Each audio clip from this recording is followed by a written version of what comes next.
Well, my friends, it's time for another audio episode.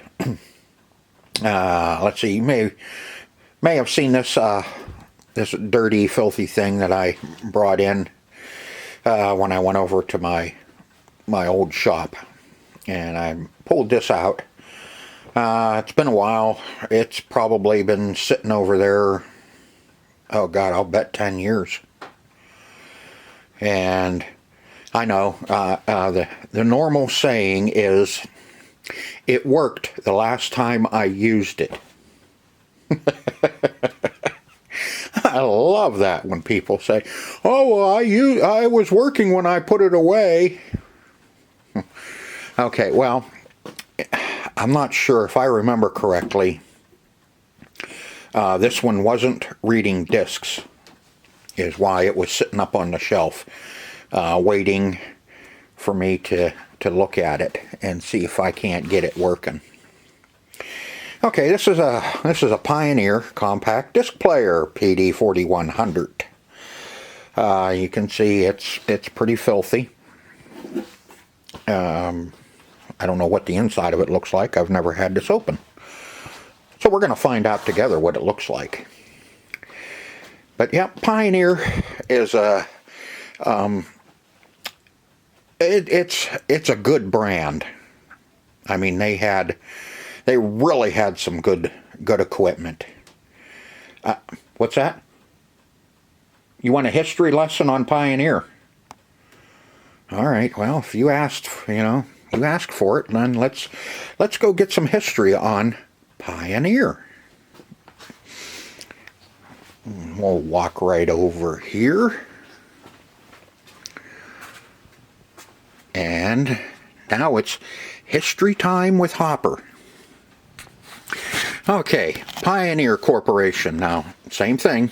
A lot of these companies are Japanese companies, so I'm going to butcher some names in here, but kind of bear with me.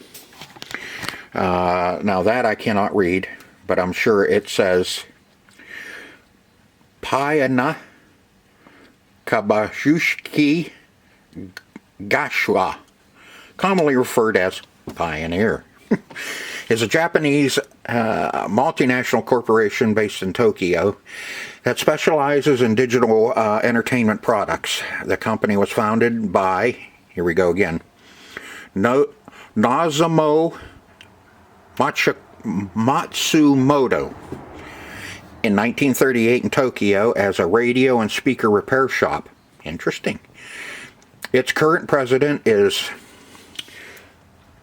Shuzomo Gatana.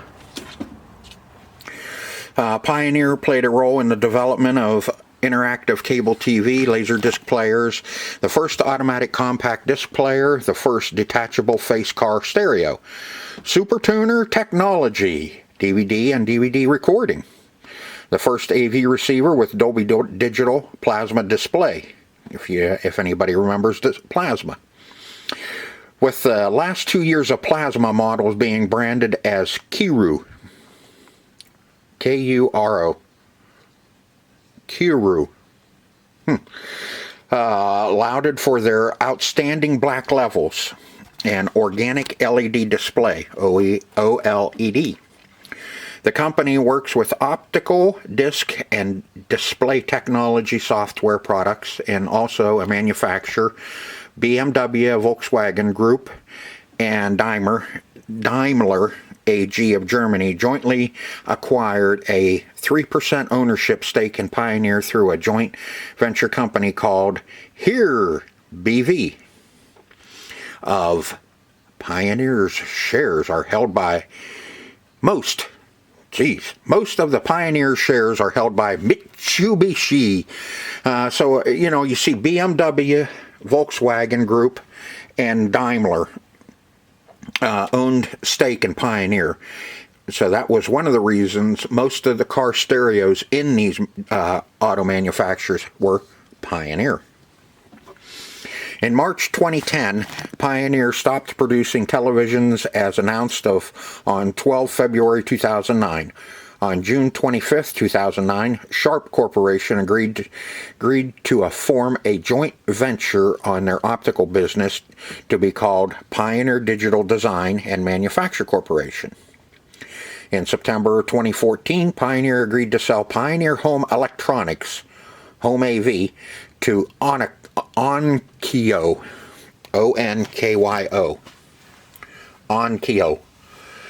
And in March 2015, Pioneer sold its DJ equipment business division to KKR, which resulted in the establishment of Pioneer DJ, a separate entity, independent of Pioneer. In 2021, Vox International announced that it had finalized a licensing agreement with the Pioneer and Pioneer Elite brands for all markets except China, as part of their acquisition of Onkyo. Man, I know I butchered that, but oh well. These are some of the highlights of what Pioneer has done over the years. I do remember that their plasma TVs were a hell of a lot better looking than any LCD at the time, but it's kind of like VHS versus Beta. The cost won out over quality, and plasmas were so dang heavy, but they had a better picture, and they cost more at that time anyway. Towards the end, plasmas were getting pretty cheap. Let's see, in 1989, Laserdisc Corporation changed its name to Pioneer LDC. June 90 introduces the world's first CD-based GPS automotive navigation system. Let's see, 1990, Warner Pioneer Corp. dissolves after Pioneer shares were bought by Warner Music Group, shortly after the company renamed Warner Music Japan Inc., under which is active today. Let's see, 93 established Pioneer Entertainment. What else we got here?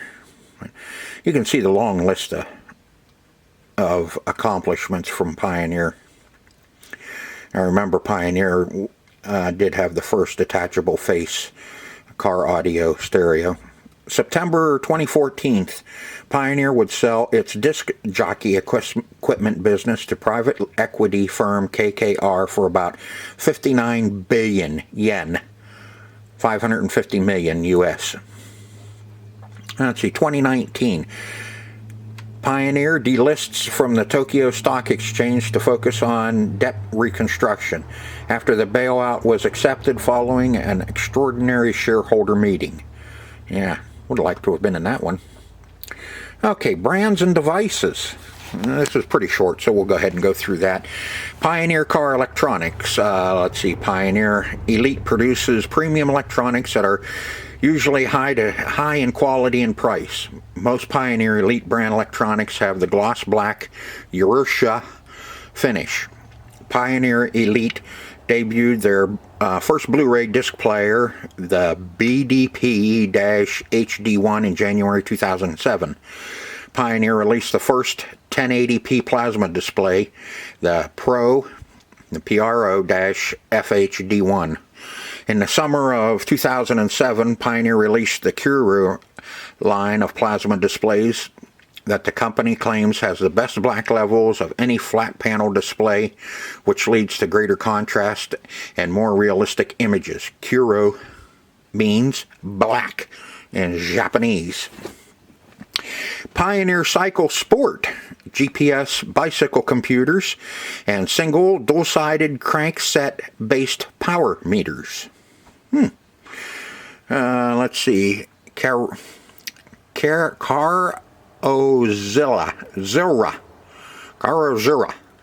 Japan only, car electronics. Pioneer Premier, North America only, high-end car electronics, now discontinued. TAD, T-A-D, Technical audio device is primarily noted as a manufacturer of high-efficiency audio loudspeakers, components, and complete speaker systems for the commercial sound reinforcement and recording studio markets. The base of the U.S. operations is located in South California, with limited design, manufacture done on site. Operations commenced in early 1980s and continued to this day with a limited offering of speaker components and expanded the offerings of consumer speaker and electronics. Pioneer DJ equipment, a 85.05% majority stake of the brand was sold to private equity firm KKR in 2015 for 59 billion yen, 551 million. But KKR resold it yet again to photo processing machine manufacturer Nortsu in March 2020 for 35 billion yen, 324.9 million. Went down. They bought it for 551 million and then sold it for 324 million. Might as well say 325 million. Pioneer Premium Audio, a brand of factory-installed OEM premium sound systems for GM vehicles, Chevy Cobalt, Chevy Cruze, Chevy Malibu, Chevy Equinox, GMC Terrain, Pontiac G5, and Pontiac Turret, as the 7-speaker premium sound system, and a premium sound system for Ford Ranger, Honda Ridgeline, and Mazda B-Series compact pickup trucks. Pioneer also supplies genuine audio equipment and head units installed for Daihatsu, probably Datsun, Daihatsu automobiles marketed in Indonesia since the launch of Daihatsu Xena in 2004. So you can see, you know, they've been around since 1938. Is that what it was? Yeah, 1937 was founded. And part of it is still going. I mean, it's changed hands and kind of moved from one to another. But, you know, the name, and I don't know about quality now, but I know quality back in the day, Pioneer was one of the better brands. Not everybody thought so because, you know, it's Pioneer, it's Japanese. You know, at that time when a lot of this stuff was being made, everybody wanted American made. I mean, granted, yes, but most of our great electronics came from overseas at the time.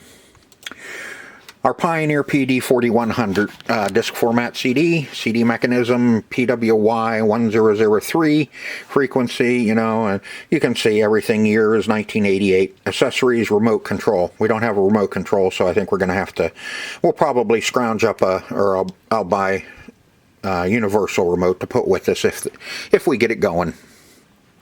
And I was looking around too to see, you know, what they were selling for, and one site had them refurbished for $199 for this, which I thought was a little steep, but hey, I know Pioneer's good stuff. But, you know, there's still going to be a lot of haters out there for Pioneer, but they had good equipment, especially its time period. They really built some good stuff. It's good, really good car stereos. Not like in 2010. I'm saying back further than that. They had some really good car stereos. And towards the end, when they were building car stereos, to me they were getting a little.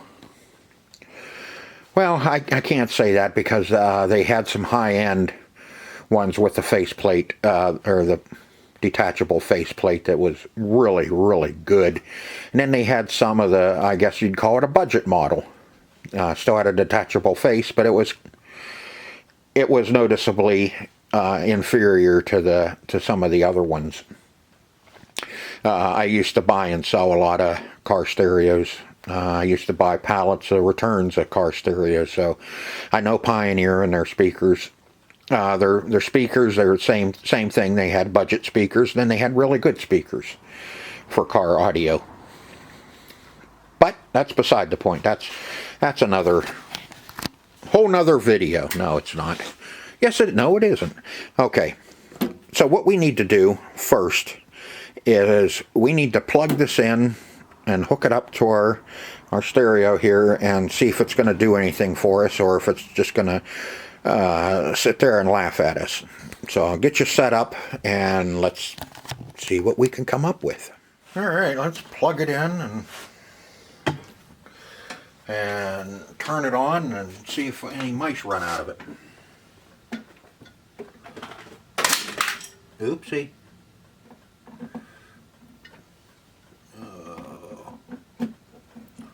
I hate those directional plugs. We better hook up the wires here too, just in case it does wants to work. Let's see, what do I have those hooked up to? That's the tape deck, okay.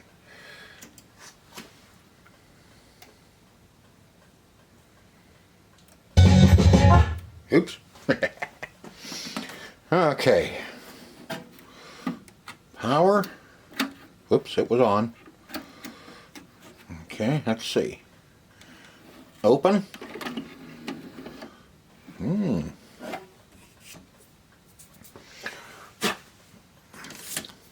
Does open. A little rusty to it.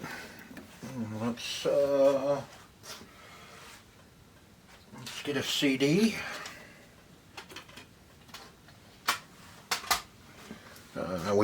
We are going to take it apart and service it. I just would kind of like to see where we're at.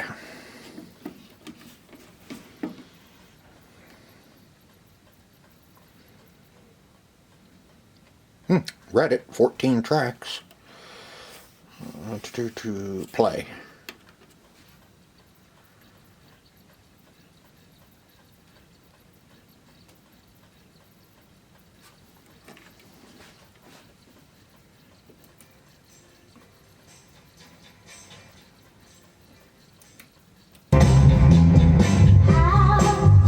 That was the radio. It is not playing. Nope. Okay. We know where we stand now.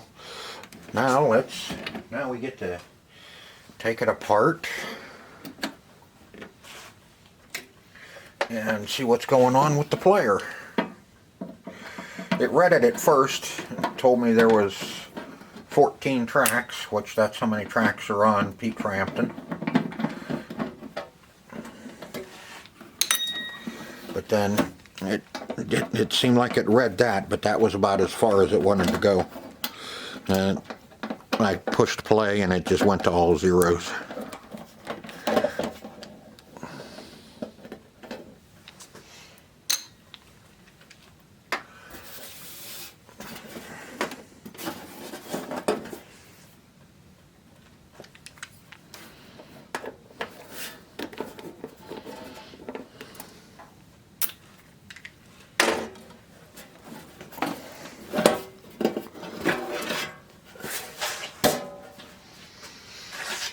Well, she looks nice inside.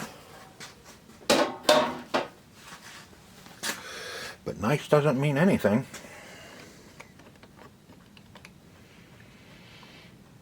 Okay, there's our little, we have our little pot right down in there for the laser.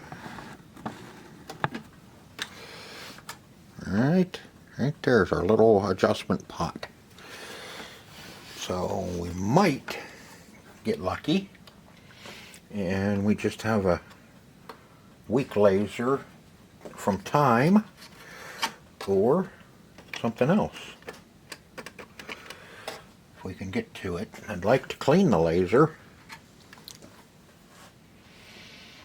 Let's take a look.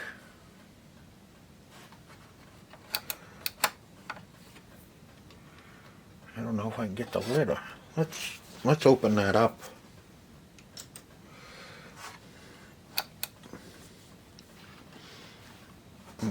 Oop, let me back you off.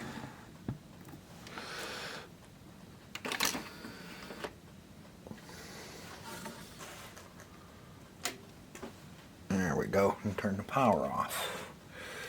Man.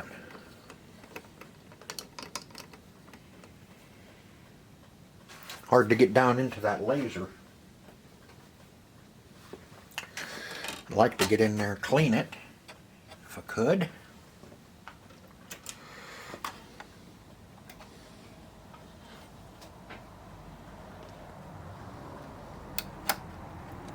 Oops.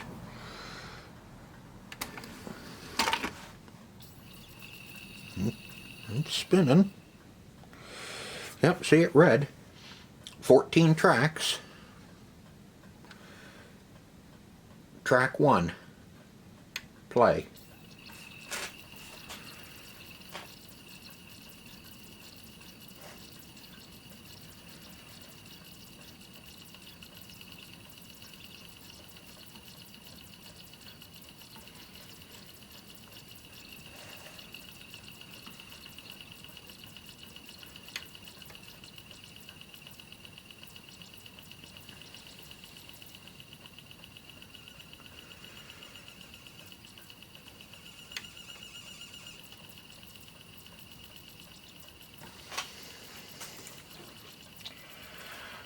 It's like the laser doesn't want to move. Let's hit stop. Let's hit play random.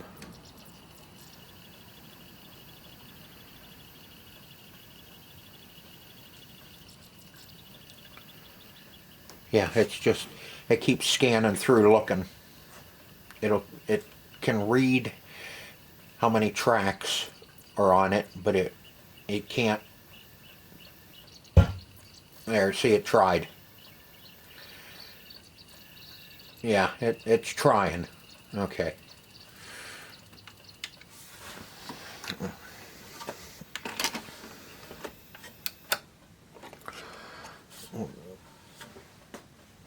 Run the drawer out, and I need to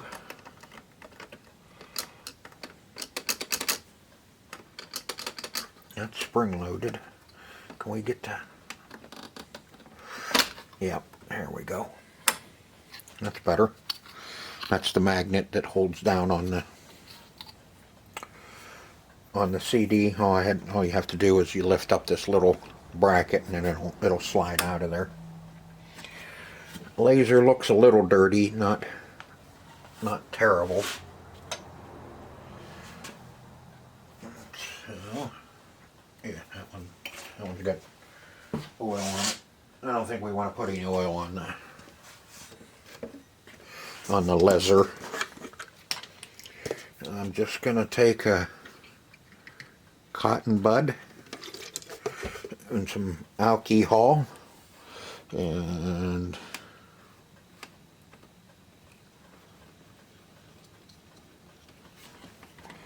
let's try cleaning the laser first. Yeah, a little bit of dirt on it. Take a dry one.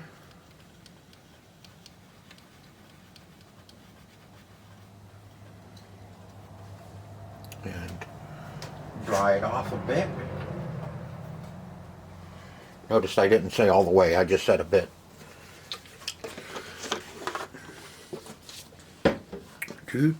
Okay. Now this could be one of those easy ones. And all we needed to do was clean the laser, but I've never had much luck just cleaning a laser.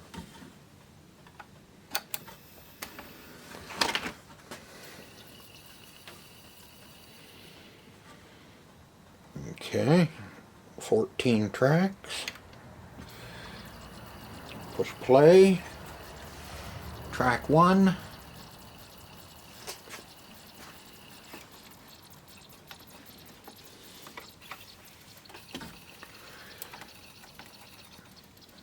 And it just keeps searching.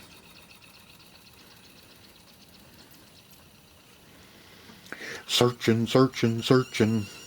And you can see, come up with our zeros, but it's not counting it.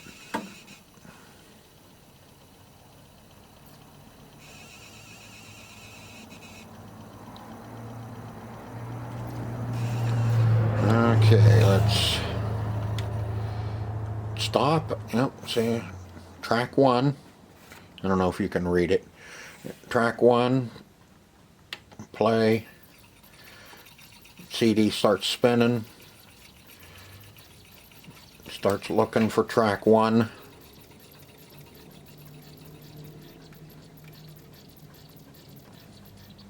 Still looking.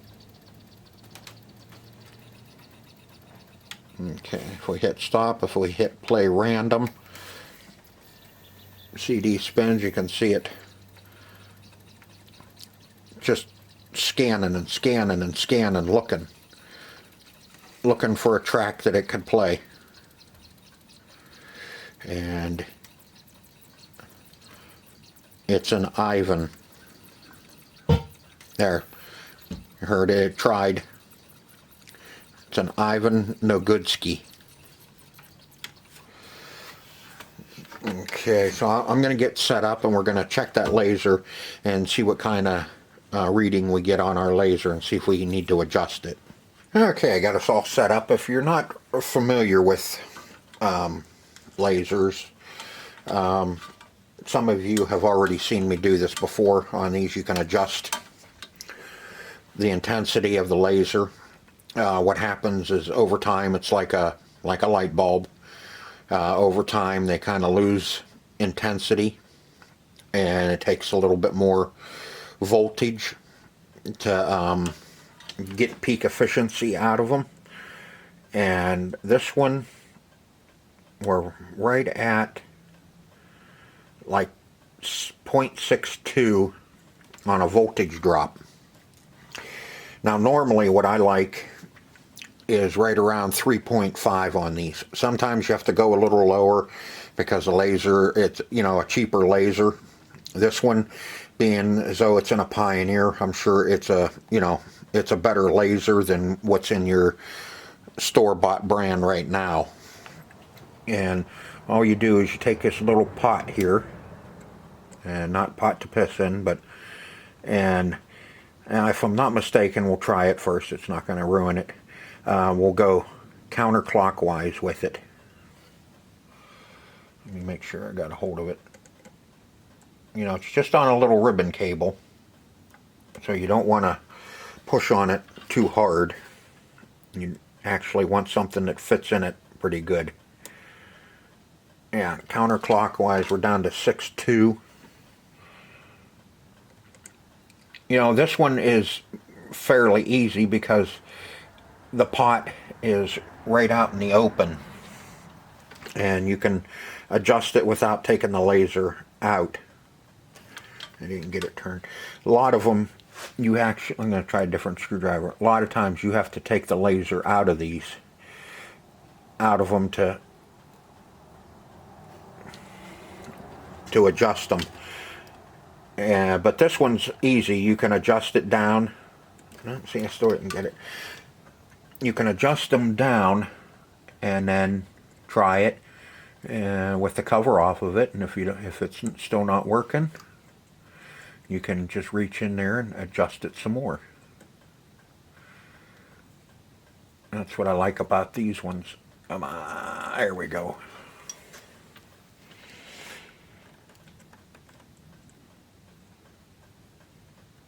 Oop, wrong way. We're up to 8. Come on. Yep. Okay, that was counterclockwise. Now we'll go clockwise with it. And see what we can come up with. I've had them to where you can't. Yeah, see, now we went way too far. And if you go too far with them and get them too intense, what it will do is it'll just burn. It'll burn a line in your CD. Okay, now see we're at 0.41. I would like it down just a little bit more. You don't have to move that pot very much. Say 2/8, and I probably didn't even move it a 64th. It doesn't take, they are very touchy. Sound like one of my girlfriends I used to have. 0.46.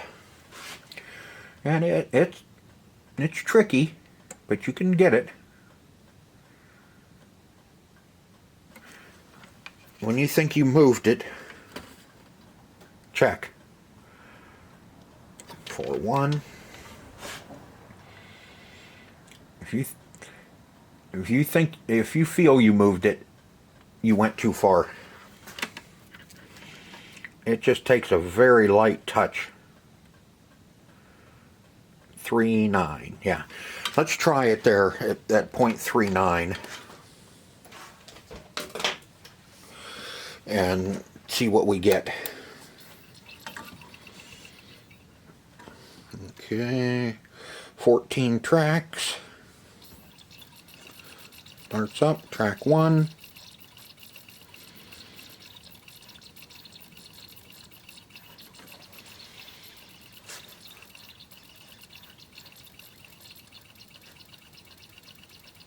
Well, still not reading it.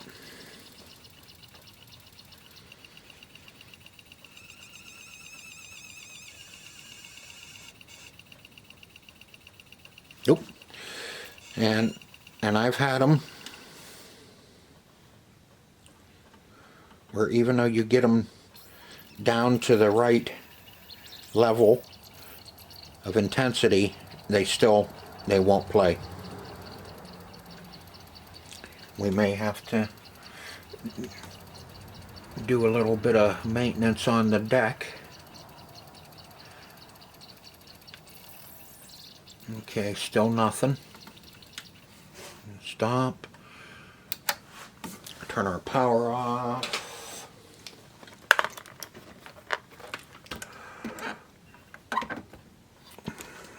Let's turn it down just a little bit more.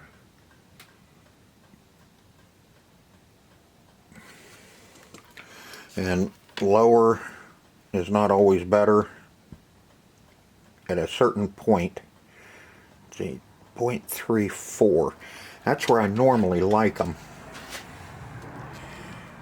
But it should have given us some indication that it was going to try and work at 0.39.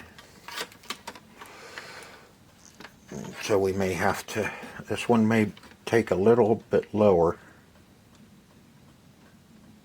0.33.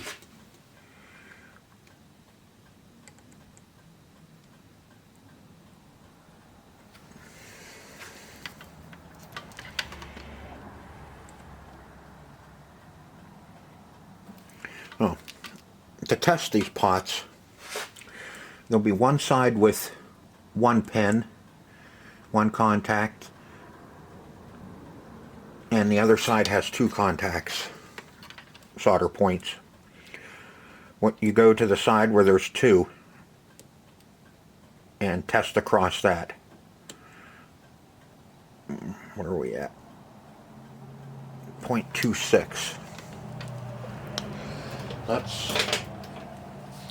Like I said, this one may have to go down a little bit lower, just for the simple fact that it's not the best.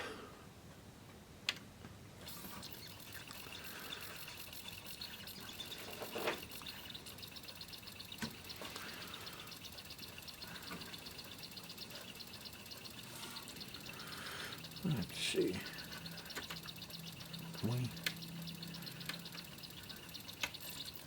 Track 2.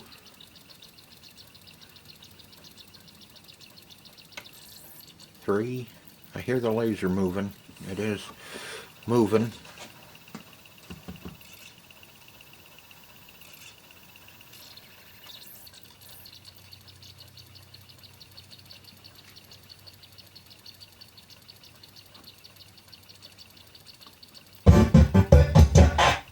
Yeah, see, there's the skip. It is trying to read.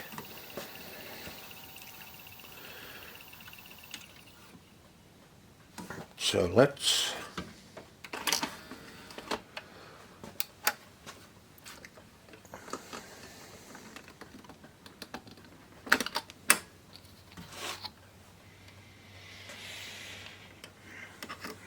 take a look at everything here. Come on, laser.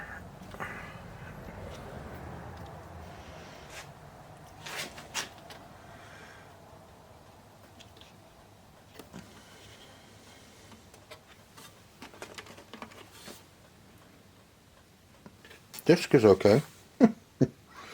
Just wanted to make sure. Let's put a little bit of grease on our slide here. And oh, there's another slide on the other side. It's a metal slide. Just so the laser slides back and forth like it should. But everything looks good there. That's pretty much all the maintenance you have to do on a CD is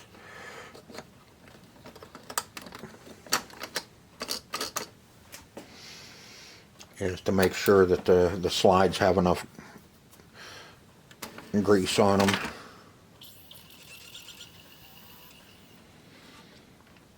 Boy, it tells me right away how many tracks are on that CD.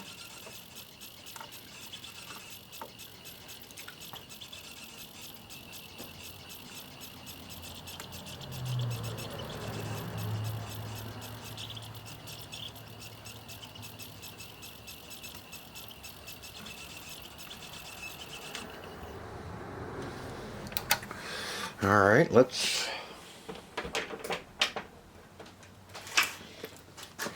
go a little lower. Let's see if we can make this happy. All right, I couldn't find any spot that it was happy at for adjusting the laser. So I started to pull the deck out of it and see if we can find anything on it. I went and looked up to see if I could find a laser for this, and what did you think I found? Nothing. Couldn't find any lasers for this. So we might be crap out of luck on this one. If we are, we are.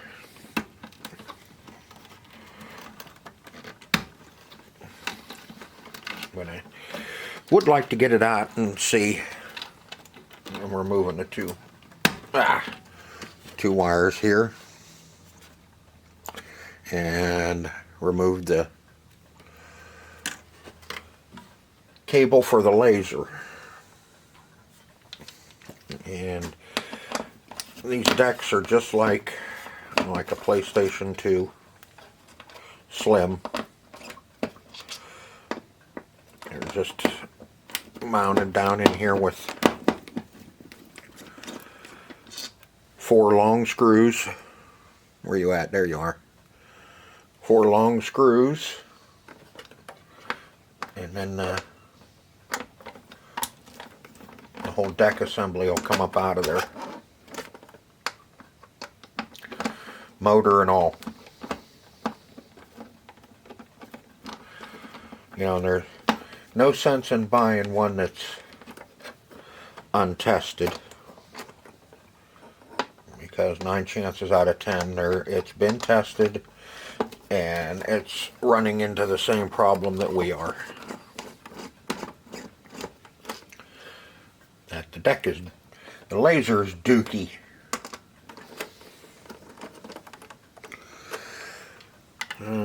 Let's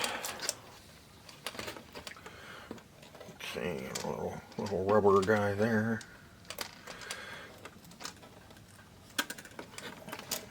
Okay, nope.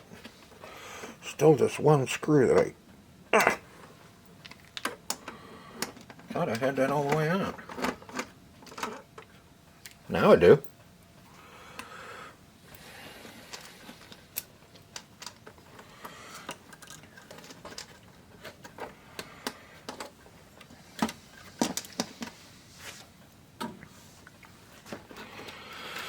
Okay, what do we got?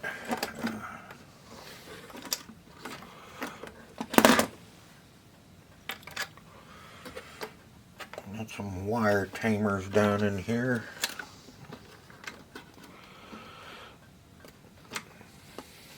I hate these style. They're two clips. One on either side of the wire.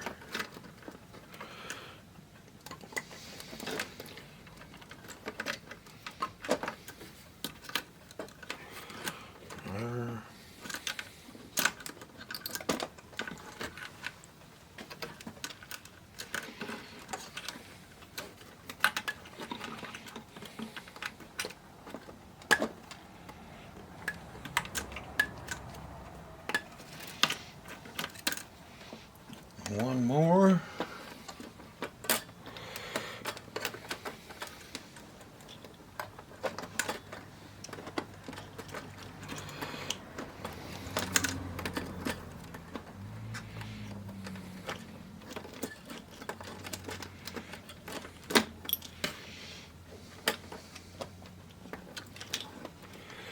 If we find anything, I'll flip this around and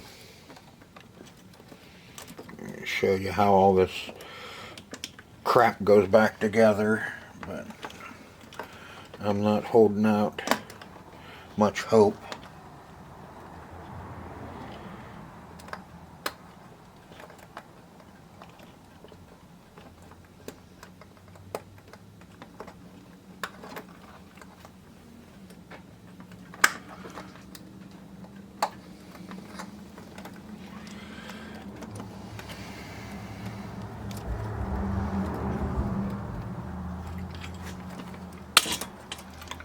God dang. Thought that was the last one.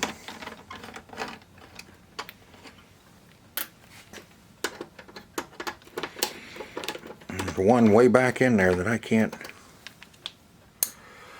get a hold of.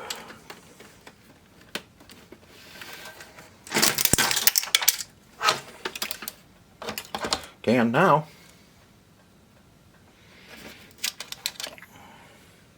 One, two, three, four.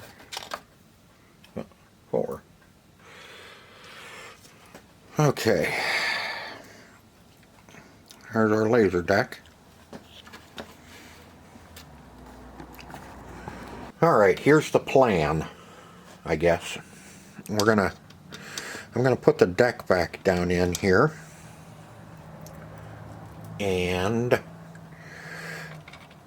then I am going to see if I can get this the player working without putting it all back together. I'd like to actually see what it's doing. I think I'll be able to do it.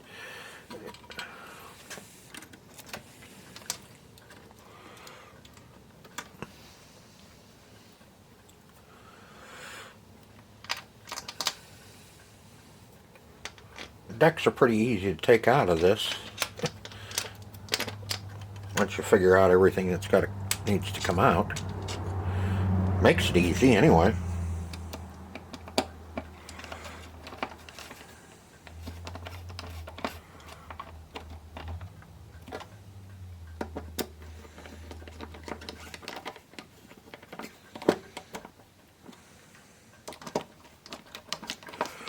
without the drawer, the tray in, I got to figure out what turns on the deck itself. I'm not going to put this back in its wire tamer until after we mess around with this and see if we can break it. More, anyway. I mean, you figure it's not working now. Can't hurt it. Doesn't work. Okay, let me turn it on.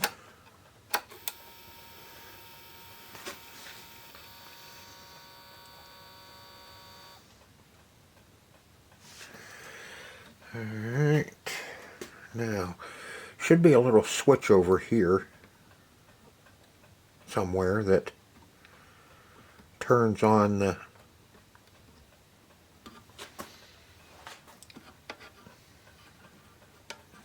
deck.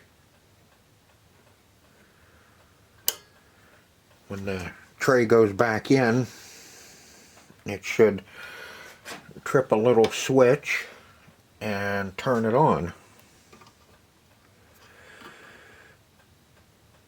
And the trick is finding it.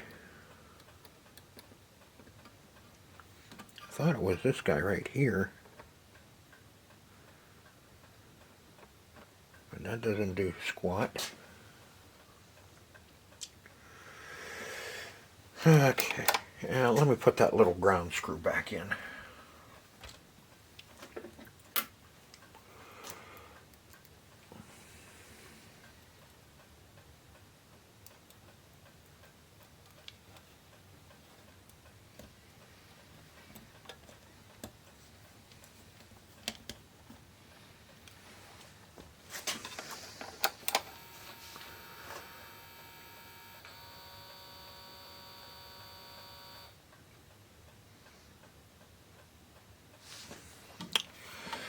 Alright, let me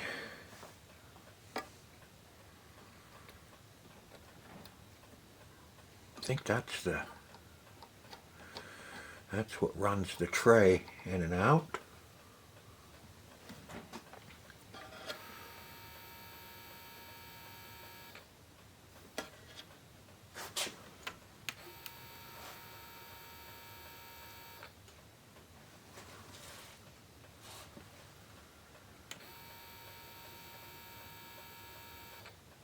Okay.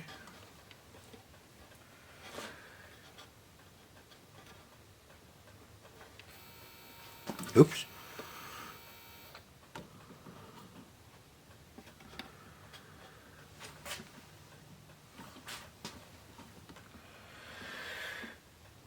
Okay, I'm kind of blind in the dark here. I'm gonna let's see.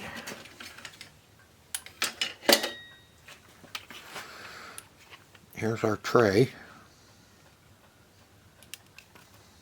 That runs in and should trip a little switch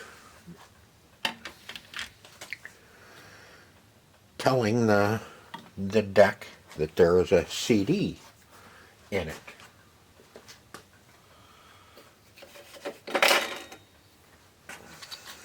I don't think it just recognizes it.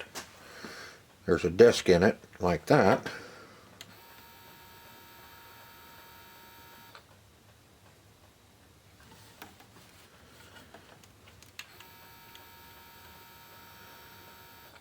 Now, see, it keeps trying to suck in the disc, so suck in the tray. So there's a switch in there somewhere that we can trip and fool it to think that that the tray is actually in it and it's closed.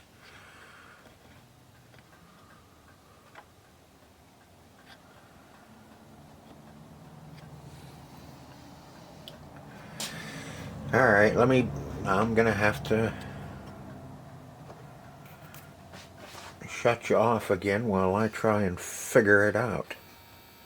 Alright, I got the player back in it, and let's see, if we hit play, you can watch the laser will move up and down, but you don't see it turn on.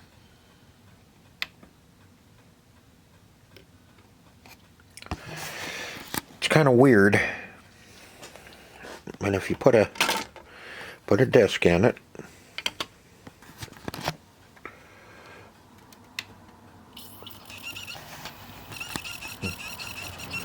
wait for that car to go by. Now you hear the squealing? That's the laser moving back and forth, looking for the information.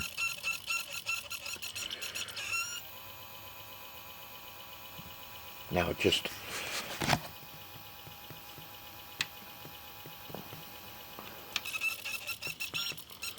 if you put it on random play, you can hear that laser moving back and forth, squealing, looking for the information, but it can't find it. The laser's just not. Our laser is not strong enough. So, conclusion, laser's bad. So, needless to say, this Pioneer PD 4100 is a bust. But hey, at least we got to tear it down and find out how everything works on it. And we got a little history lesson on Pioneer. That even when you push play without a disc in there, that laser moves up and down, and what it's doing is it's looking, and you should be able to, yeah, you can see it barely. I don't know if you'll be able to pick it up or not. Now watch down in there. It barely comes on. I can see it. You see a wee little bit of red in there. You shouldn't be able to, actually, when you hit them and the laser turns on, that's pretty blinding when those turn on. And we have it turned down into spec, right around between 2 and 3. I try and stay around 3.35 on them, but this one I went lower because it just did not want to pick it up. And now we know why. Is because our laser is bad. So it's really hard to see. Let's turn out some lights. I think it's this one. Yeah. Let's turn that out. Yeah, let me get those back ones too.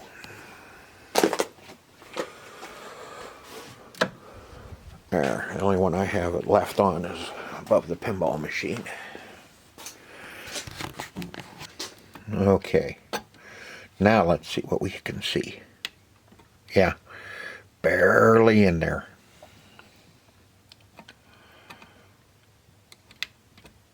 There, you can barely see it.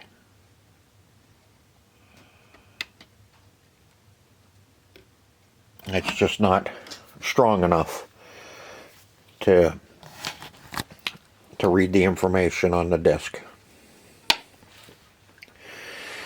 And I went and looked some more, and there's no laser or deck assembly to be found for this thing. So, You know, so nobody's made them, and the ones that are new old stock are probably all bought up and used. And a lot of these, even working, they're only selling for like $35 plus shipping. So, you know, even if I can't remember what the hell I have in this one. Probably about 15 bucks. It's about normally what I pay for them. And then, you know, most lasers are going to be between $30 and $50, so you end up with too much into it anyway. A lot of these, if you can get them adjusted and cleaned up and they work, then they're worth messing with. Or, you know, or you have to put a belt on them or something like that, then they're worth doing stuff like that, because the CD players, just especially a single, just aren't worth a whole hell of a lot. So that's what I've got for you today. I hope you enjoyed the episode, even though it was a bust. And hey, there's always more. I'm only out 15 bucks in my time. So I hope to see you on the next episode. Until then, see ya.